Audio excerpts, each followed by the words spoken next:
শারদীয় উৎসবে মেতে উঠুন আমাদের সঙ্গে। উৎসব অনুষ্ঠান বা প্রতিদিনের পোশাকে নিজেকে সাজাতে চলে আসুন মনমোহিনীতে। কেনাকাটার বস্ত্র বিপণী মনমোহিনী, রঘুনাথগঞ্জ, বহরমপুর, বোলপুর, মালদা। ফারাক্কায় দুষ্কৃতীদের ছোড়া বোমায় জখম 3 সিভিক। এই ঘটনায় গ্রেপ্তার হয়েছে 5 জন। শুক্রবার তাঁদের জঙ্গিপুর সিজিএম কোর্টে তোলা হচ্ছে। বুধবার রাত 12:30টার সময় ফারাক্কার অর্জুনপুর পঞ্চায়েতের শিবনগর এলাকায় দুই প্রতিবেশীর বিবাদ মেটাতে গেলে দুষ্কৃতীরা পুলিশকে লক্ষ্য করে বোমা ছোড়ে বলে অভিযোগ। তাদের ছোড়া বোমায় 3 সিভিক জখম হয়েছেন। তাদের প্রাথমিক চিকিৎসার জন্য স্থানীয় অর্জুনপুর প্রাথমিক স্বাস্থ্য কেন্দ্রে নিয়ে যাওয়া হয়। জখম 3 সিভিক ভলেন্টিয়ার হলেন শহীদুল আলম, সামাউল শেখ, আলিমউদ্দিন শেখ। খবর পেয়ে ফারাক্কা থানা থেকে বিশাল পুলিশ বাহিনী যায়। এখনো পর্যন্ত দুষ্কৃতীদের মূল পান্ডা আলিমউদ্দিন শেখ সহ 5 জনকে গ্রেপ্তার করেছে পুলিশ। এলাকায় মোতায়েন রয়েছে বিশাল পুলিশ বাহিনী।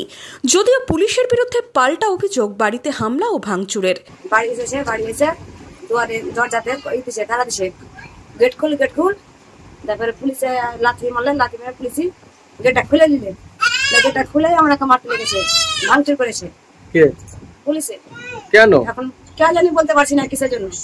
বলতে পারি না কিসের জন্য করেছে। কত রাতে এসেছিল? রাত 1টা বেজে যেত, 1টার সময় এরকম করেছে। আমাকে মেরেছে, অনেক মেরেছে আমাকে। কি কারণে এই হামলাটা পুলিশ খতিয়ে দেখছে।